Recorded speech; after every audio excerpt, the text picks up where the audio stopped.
नमस्कार मंडळी, आज आपण बोंबलाची चटणी बघणार आहोत। मस्त अशी चमचमीत बोंबलाची चटणी। चला तर मग आपण बघूया। बोंबील चटणीसाठी लागणारे साहित्य बघून घेऊया। हे मी बोंबील घेतलेले आहे साफ करून। हे 2 मोठे कांदे चिरून घेतलेले आहेत बारीक। हा एक मोठा टोमॅटो आहे। हे लाल तिखट आहे, घाटी मसाला आमचा, हळद, चवीनुसार मीठ आणि कोथिंबीर। पहिल्यांदा आपण बोंबील भाजून घेऊया। मी गॅसवर कढई ठेवून घेतलेली आहे। त्यामध्ये मी आता बोंबील टाकत आहे।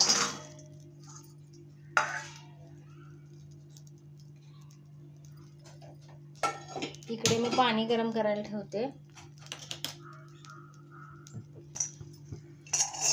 हे असे बोंबील आपण भाजून घेऊया आणि गरम पाण्यामध्ये, कोमट पाण्यामध्ये साफ करून घेऊ, म्हणजे त्याचा वास कमी येतो आणि वरची घाण निघून जाते। मी भाजून घेते बोंबील। हे बघा, माझे बोंबील भाजून झालेले आहेत। आता मी एका भांड्यात काढून घेते।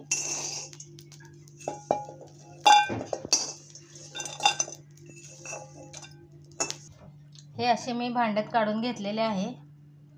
त्यामध्ये मी आता कोमट पाणी टाकून घेते।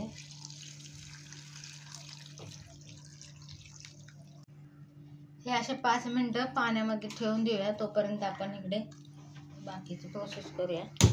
मी गॅसवर कढई ठेवलेली आहे, गरम करून घे। कढई गरम झालेली आहे। आपण कांदा टाकून घेऊया। हा 1 वाटी कांदा मी टाकून घेते।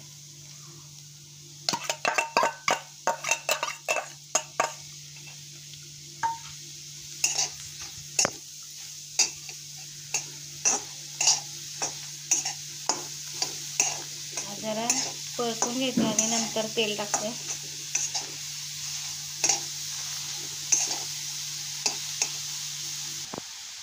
जेव्हा कांद्यातलं पाणी जरा कमी झालेलं आहे, आता आपण यामध्ये तेल टाकून घेऊया।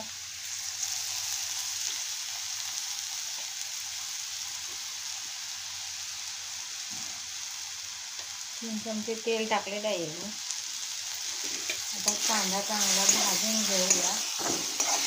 इकडे कांदा भाजतो तोपर्यंत आपण हे बोंबील 2-3 पाण्याने स्वच्छ करून घेऊया।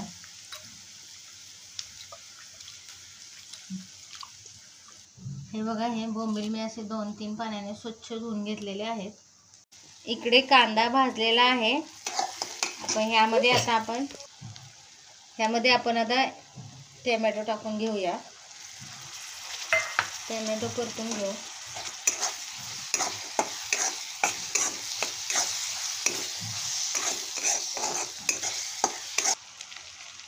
आपला टोमॅटो भाजलेला आहे। आता आपण हळद टाकून घेऊया।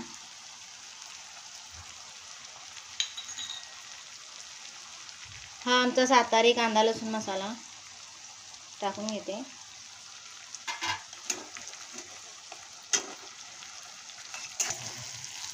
हे मसाला चांगला भाजून घेतलेला आहे। त्यामध्ये आता आपण हे बोंबील टाकून घेऊया।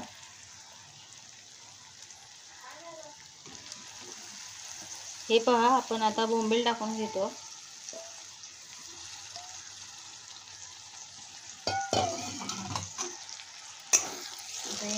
हलवून घेऊया आपण। त्यामध्ये मीठ टाकायचं राहिलेलं आहे, आपण टाकून घेऊ।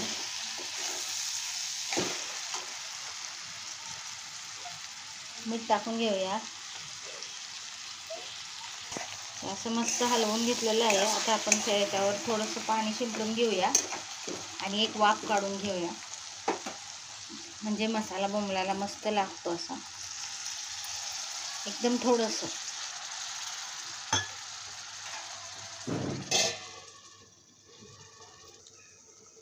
झाकण काढून घेऊया आपण। वाफ निघलेली आहे। आता मस्त असं हलवून घेऊ। यामध्ये आपण कोथिंबीर टाकून घेऊया। खाण्यासाठी रेडी आहे बोंबलाची चटणी। चला तर मग आपण काढून घेऊया। खाण्यासाठी तयार आहे बोंबलाची चटणी। व्हिडिओ आवडला असेल तर लाईक करा, सबस्क्राईब करा, बेल आयकॉनला क्लिक करा। धन्यवाद।